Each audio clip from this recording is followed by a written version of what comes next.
All right, so before painting wood trim, this is just one example of stuff that we're doing. The wood installer, they sanded these so they're flat.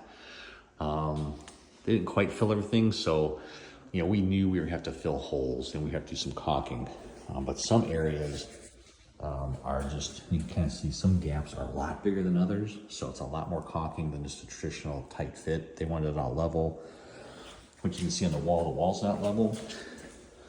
So you got a big gap there, comes flashing gap. So the good thing is this is all one color, so you're not gonna see it. If this was supposed to be white and dark, it would stick out pretty good. And then we're trying to give them a cost because the wood trim itself, it's not a finished, it's supposed to be pre-primed, pre-finished.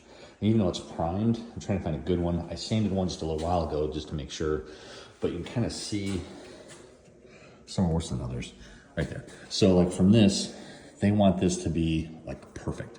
Well, in order to do that, this has to be sanded down and then probably wood filler. There's a lot of these or have to have wood filler on.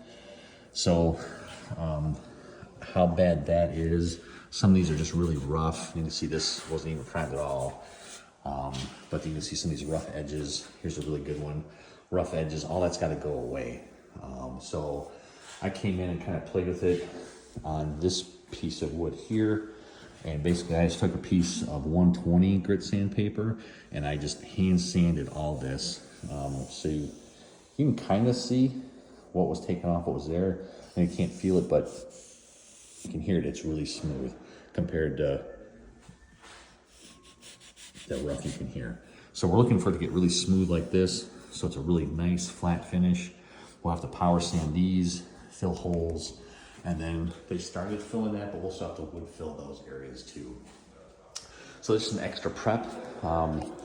Usually carpenters, they're good, making sure all the trim is put to the wall, not a ton of nail holes. This isn't bad, but some places are worse than others. Like right there, they've got, 12 nail holes in that one spot. So it just makes it a lot more work for us in order to get a final product that looks perfect. So just a couple things that we're working on. If you have questions on painting wood trim, let us know. We'll show a final when this is all said and done. It's gonna be pretty cool, but just hidden cost of you're getting trim put up. You gotta caulk everything. You have to fill nail holes. You have to sand it. You have to sand this. And then like this, we had to do extra work. So for this case, it's gonna be an add-on to get this wood to be paint finished. And then the other thing is, when these guys put it up, they use a power sander on the tops. So now we have to mud all those top areas. We put those divots in. So it's more fun. But that's what we're up to. If you got questions on finishing woodwork or painting, give us a call at DeFranco Painting and Wallpaper. We're here to help you love this business.